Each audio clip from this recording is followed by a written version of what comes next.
What's going on, guys? Andrew Piluk Hockey here, back with another video. Today we're going to be discussing some recent moves by the Calgary Flames. Of course, the Stone buyout is fresh from the past couple days. What is their next move? That is what we're going to be discussing today. So the Flames made their buyout of Michael Stone, of course, defenseman Michael Stone, official. Now, Stone, 29 years old, had a $3.5 million cap hit, US, of course, for the Canadians out there. $1 million cap hit in the 1920 season, the final year of a 3-year deal. Now, I think a lot of people would say Stone probably at the time of signing the contract was a decent fit for Calgary, but by the end of it, Calgary's in some, cap crunch stuff right now.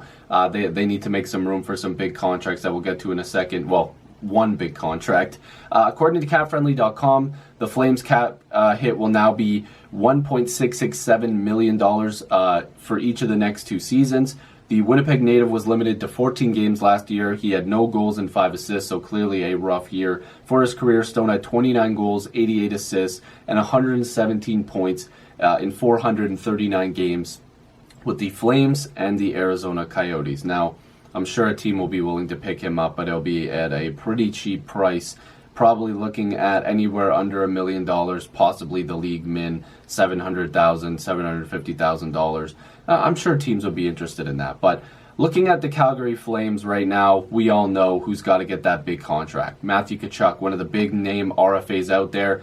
And he's been pretty vocal that he's okay with, the new trend that Austin Matthews kind of set. And he did say that word for word, but the Calgary Flames need to make some room here. So Kent Wilson from The Athletic examined what Michael Stone's buyout means for the Calgary Flames cap situation. The move freed up around $2.33 million, giving the Flames $7.75 million in salary cap space. Now, that's definitely not enough for Matthew Tkachuk, and of course, Andrew Mangiapane. Hopefully I'm saying that correctly. I know who he is. I've heard Audie say it all the time, but I also watch the Flames quite a bit. Shout out to the Flames. I have nothing against them, but Andrew Mangiapane and Matthew Tkachuk both need contracts where Mangiapane is not going to be getting a huge raise.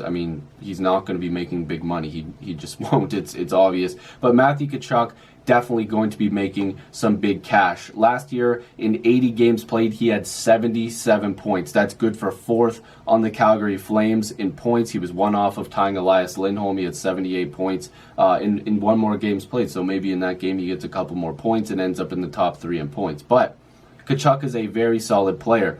Then, of course, Andrew Mangiapane last year in 44 games played, he had 13 points. Respectable in limited games, but he's definitely not due for a massive raise, but he will be getting a raise. Now, just going to Tkachuk here, of course, 21 years old, already lighting up the NHL.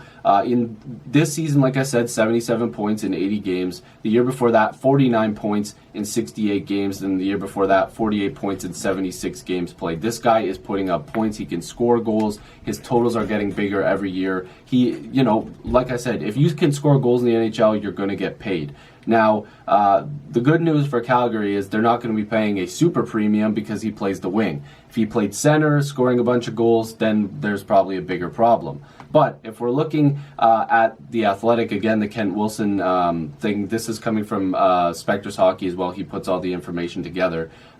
They might be doing a bridge contract with Tkachuk, which clearly would make the cap hit much lower than it could possibly be, because then we're talking, over $10 million, this, that, and the other.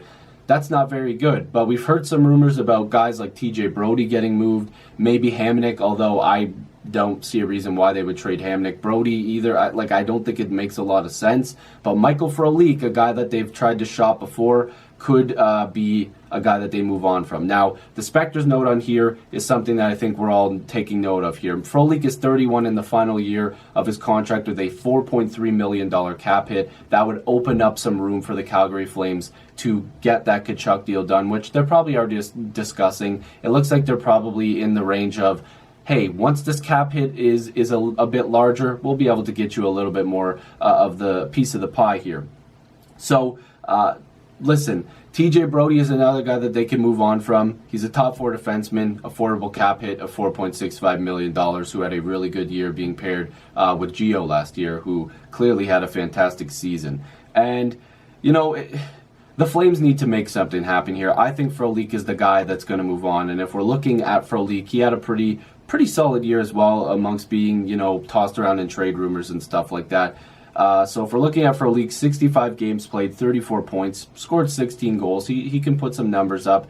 And I think a lot of teams would be very interested in his services. Now, whether or not the Flames have to add a sweetener, I would doubt it. I think that they could move on from him for a draft pick or a prospect, maybe a combination of both depending on what happens, but nothing too crazy. I think the Flames are just happy to get that cap hit at a reasonable number so that way they can sign Matthew Tkachuk and Mangiapane because they want to hold on to him as well. And by all means, they're probably going to. So basically, the next move for the Flames is get that Tkachuk and Mangiapane deal done. Of course, Tkachuk being the main piece here, and they're probably going to end up trading a guy like Brody or Frolik. So let me know what's going to happen with the Flames. Who's getting traded? Who do you think is getting traded? And how much will the Tkachuk contract be? I think it'll be a 4-year deal, and I'm not sure of the AAV. I don't want to go too crazy here, but it's got to be between the $8 and $9 million range because he's a good hockey player, and I'm sure that they want to give him a nice piece of the pie here. I would think $8 million would be a bit of an overpayment, to be honest with you. But 7.5 to 8 is where I would be comfortable with, and that might be a little bit overpayment depending on who's listening. So let me know what you guys think, and hopefully you'll subscribe. I'd really appreciate it. My camera's dying. I'll see you in the next video or stream or whatever. I don't know what I'm saying. Peace.